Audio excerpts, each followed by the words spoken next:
በዚያን ጊዜ በዛን ዘመን በዛን ወቅት አፍሪካውያን መልካም መሪም ነበሯት ማለት ይቻላል። በብድር ስበብ ዳግም ይገዙናል። ዕዳ እንደሌለብን ማሳወቅም አለብን። እንደ ኢሮፓ አቆጣጠር በሐምሌ 1987 በአዲስ አበባ በሚገኘው የአፍሪካ አንድነት ድርጅት ጀግናው ቶማስ ሳንካራ ለንግግር ተራው ደረሰና መድረኩን ተቆጣጠረ። በዚህ መድረክ ላይ ነበር እንግዲህ ለአሁኗ አፍሪካ ትንቢታዊ የሆነ ታሪካዊ ንግግሩን ያደረገው ማለት ነው። እኔ መሲህም ነብይም አይደለሁም፣ ምንም እውነትም የለኝም። ብቸኛው ምኞቴ ግን ጥልቅ ምኞት ነው። አሁን የቆምኩትም በቀላል ቋንቋ ግልጽና ግልጽ በሆነ ቃላት በሕዝቤ በቡርኪና ፋሶ ሕዝብ ስም ለመናገር፣ ሁለተኛ ደግሞ የዓለም ታላላቅ ሀገራት የተገለሉ ሕዝቦች የሦስተኛውን ዓለም ነዋሪዎች ድምፅ መሆን ለመቻል ሲል ነበር የጀመረው ንግግሩን። በዚህ ወቅት ስለ አሳሳቢ ጉዳይ ልንነጋገር እፈልጋለሁ። የዕዳ ጉዳይ፣ የአፍሪካ የኢኮኖሚ ሁኔታ ጥያቄ። ይህ ለሕልውናችንም ሆነ ለሰላማችን አስፈላጊ ነውና ለዚህም ነው ለመወያየት በመድረኩ ላይ በርካታ ነጥቦችን ማስቀመጥ አስፈላጊ ሆኖ ያገኘሁትም ይላል በመጀመሪያ ንግግሩ። ቡርኪና ፋሶ በመጀመሪያ ስለ ፍርሃታችን ማውራት ትፈልጋለች። ፍርሃታችን የተባበሩት መንግስታት ስብሰባዎች ተመሳሳይ ስብሰባዎች መኖራቸው ነው። ወደ ፈረንጆቹ ተስበናል። በራሳችን በምንሰራው ነገር ላይ ያለው ፍላጎት እየቀነሰ ነው። ክቡራንና ክቡራት፣ በአፍሪካ ውስጥ ስለ አፍሪካ ለመነጋገር በተገቢ ሁኔታ ሲጠሩ ስንት የአፍሪካ ሀገራት መሪዎች እዚህ ይገኛሉ? በማለት በጥያቄ መልክ ንግግራቸውን ጀመሩ። ወደ ፓሪስ፣ ለንደን ወይም ዋሽንግተን ለመሄድ ዝግጁ የሆኑ ስንት ሀገራት መሪዎች አሉ? ነገር ግን እዚህ አዲስ አበባ አፍሪካ ውስጥ ወደ ስብሰባ መምጣት አይችሉም ወይ? በማለትም ንግግራቸውን ጥያቄያቸውንም ቀጠሉ። አንዳንዶቹ ላለመምጣት ትክክለኛ ምክንያቶች እንዳላቸው አውቃለሁ። ለዚህም ነው ሚስተር ፕሬዝዳንት ጥሪውን ለማይመልሱ ሀገራት መሪዎች የማዕቀብ ወይም የቅጣት መጠን እንድናስቀምጥ የምመክረው ይላሉ በንግግራቸው። ለምሳሌ እንደኛ በመደበኛነት የሚመጡት በተወሰኑ የመልካም ባህሪ አንድነት ፈላጊዎች በአንዳንድ ጥረቶቻቸው ድጋፍ እንዲያገኙ እናድርግ። ለምሳሌ ለአፍሪካ ልማት ባንክ የምናቀርባቸው ፕሮጀክቶች በአፍሪካዊነት ኮፊሸንት መስራት አለባቸው። ከሃዲው ነጭ አምላኪው አፍሪካዊም መቀጣት አለበት። በዚህ ሁሉም ሰው ወደ ስብሰባዎች ይመጣል። እንደምታውቁት የዕዳ ጉዳይ ልንደብቀው የማንችለው ጥያቄ መሆኑን መናገር እፈልጋለሁ። ዕዳ ከመነሻው አንጻር መታየት እንዳለበትም እናስባለን። የዕዳ አመጣጥ የመጣው ከቅኝ ግዛት አመጣጥ ነው። ገንዘብ የሚያበድሩን ደግሞ ቅኝ ግዛት የያዙን ናቸው። ግዛቶቻችንና ኢኮኖሚዎቻችንን የሚያስተዳድሩት እነሱም ጭምር ናቸው። እነዚህ ቅኝ ገዢዎች አፍሪካን በወንድሞቻቸውና በአጎቶቻቸው በኩል ዕዳ የከፈሉ ቅኝ ገዢዎች ናቸው። እነሱም አበዳሪዎች ነበሩ። ከዚህ ዕዳ ጋር ምንም ግንኙነት አልነበረንም። ስለዚህ መክፈል አንችልም ሲሉም ንግግራቸውን ቀጠሉ። ዕዳ ቅኝ ገዢዎች ራሳቸውን ወደ ቴክኒካል ረዳቶች የቀየሩበት ኒዮኮሎኒያሊዝምም ነው። ቴክኒካል ጉዳዮች ማለት አለብን። የገንዘብ ድጋፍ፣ የገንዘብ ደጋፊዎች ያቀርቡልናል። ወደ እነዚህ አበዳሪዎች እንድንሄድ ተመክረናል። ጥሩ የፋይናንስ ዝግጅቶች ተሰጥተውናል። ለ50-60 ዓመታትና ከዚያ በላይ ዕዳም አለብን። ይህ ማለት ሕዝባችንን ከ50 ዓመታት በላይ ለማላላትም ተገደናል ማለት ነው። አሁን ባለው መልኩ በኢምፔሪያሊዝም ቁጥጥር ስርና ዕዳ የአፍሪካን እድገትና ልማት በውጭ ሕጎች ለመግዛት የታሰበ በብቃት የሚተዳደርም ነው። ስለዚህ እያንዳንዳችንም የገንዘብ ባሪያ እንሆናለን፣ ማለትም እውነተኛ ባሪያ ማለት ነው። ለመክፈል አንችልም፣ ምክንያቱም ደግሞ ይህን ለማድረግ ምንም አይነት መንገድ የለንምና። ለዚህ ዕዳም ተጠያቂ ስላልሆንን መክፈል አንችልም። ነገር ግን ሌሎቹ ሊከፍሉን የማይችሉት ትልቁ ሀብት ሊከፍለን የማይችለውን ዕዳ አለባቸው። ይህም የደም ዕዳ ነው። ደማችን ፈሰሰ። አውሮፓን ያዳናት ማን ነው? አፍሪካ። እነሱ ግን ምስጋና ቢስ ናቸው። እስከ መቼ? ዝምታ ተባባሪዎች መሆን እስከማንችልበት ደረጃም ድረስ ነው። ዕዳም የግጭት ውጤት ነው።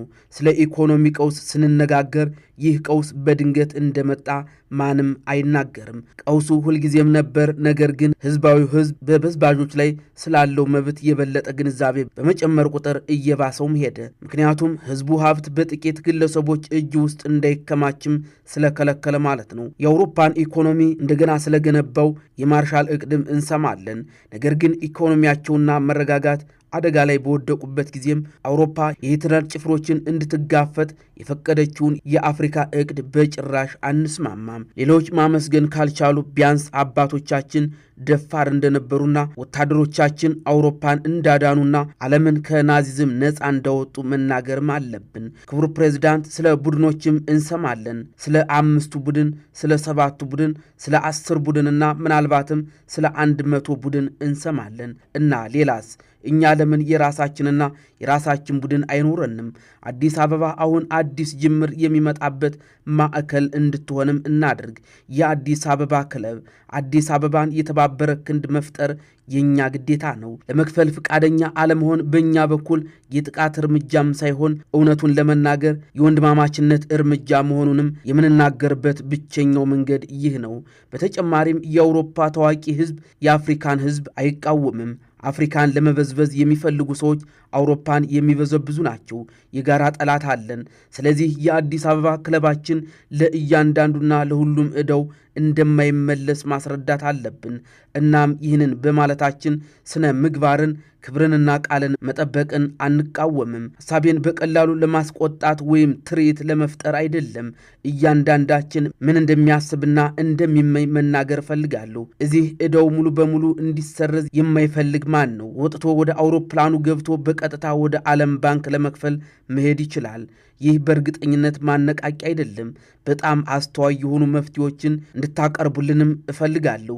ኮንፈረንሳችን ዕዳውን መክፈል እንደማንችል በግልጽ ለመናገር አስቸኳይ ፍላጎት እንዲኖረኝ እፈልጋለሁ። እኔ የምፈልገውም መክፈል የሌለብንን እምቢ ብለን አነስተኛ ሀብታችንን ለራሳችን ልማት እናውላለን የሚል ነበር ንግግራቸው። እናም አንድ የአፍሪካ ሀገር መሳሪያ በገዛ ቁጥር ከአፍሪካ ሀገር ጋር ነው የሚዋጋው በማለትም መደምደም እፈልጋለሁ። ከአውሮፓ ሀገር ጋር አይደለም፣ ከኤስያ ሀገር ጋር አይደለም የሚቃወመው፣ ከአፍሪካ ሀገር ጋር ነው። በዚህም ምክንያት የጦር መሳሪያ ችግሩን ለመፍታት የዕዳ ጉዳዩን መጠቀምም አለብን። እኔ ወታደር ነኝ፣ እናም ሽጉጥ ይዛለሁ። ግን ሚስተር ፕሬዚዳንት ትጥቅ እንድፈታ እፈልጋለሁ። ምክንያቱም ያለኝን ብቸኛ ሽጉጥ ይዛለሁና ሌሎችም የያዙት ሽጉጥ ወይም መሳሪያ ስለያዙ። ስለዚህ ውድ ወንድሞቼ ከሁሉም ድጋፍ ጋር በሀገር ውስጥም ሰላም እንፈጥራለን። እንዲሁም አፍሪካን ለማልማት ያለንን ከፍተኛ አቅም እንጠቀማለን። ምክንያቱም ሀገራችንና የከርሰ ምድር መሬታችንም የበለጸገ ነው። ከሰሜን እስከ ደቡብ፣ ከምስራቅ እስከ ምዕራብ በቂ አካላትና ሰፊ ገበያም አለን። ቴክኖሎጂና ሳይንስን ከየትኛውም ቦታ ለመፍጠር ወይም ለመጠቀም የሚያስችል በቂ የአእምሮ አቅምም አለን። ሚስተር ፕሬዚዳንት፣ ይህንን አዲስ አበባ ከዕዳ ጋር የተባበረ ግንባር እንመስርት። በደካማና በድሃ ሀገሮች መካከል የጦር መሳሪያን ለመገደብ ቁርጠኝነትም እናድርግ። የምንገዛቸው ክለቦችና ቢላዎችም ከንቱ ናቸው። የአፍሪካ ገበያ የአፍሪካውያንን ገበያ እንዲሆን እናድርግ። በአፍሪካ ምርት፣ በአፍሪካ ለውጥ፣ በአፍሪካ ፍጆታ በሁሉም እንበልጽግ። የሚያስፈልገንን እናመርትና ከውጭ ከማምጣት ይልቅ የምናመርተውንም እንመገብ። ቡርኪና ፋሶ እዚህ የመጣችው በቡርኪና ፋሶ የተመረተውን የጥጥ ጨርቅ፣ በቡርኪና ፋሶ የተሸመነውን፣ በቡርኪና ፋሶ የተሰራውን፣ በቡርኪና ፋሶ የተሸመነውን፣ በቡርኪና ፋሶ የተዘራውን የቡርኪና ፋሶ ዜጎችን ምርት በመልበስ ነው። እኔና ልዑካናችን በሸማዎቻችን በገበሬዎቻችን የተሰሩትን ነው የለበስ ነው። ከአውሮፓ ወይም ከአሜሪካ የሚመጣ አንድም ክር የለንም። የፋሽን ትርኢት አላደረግንም።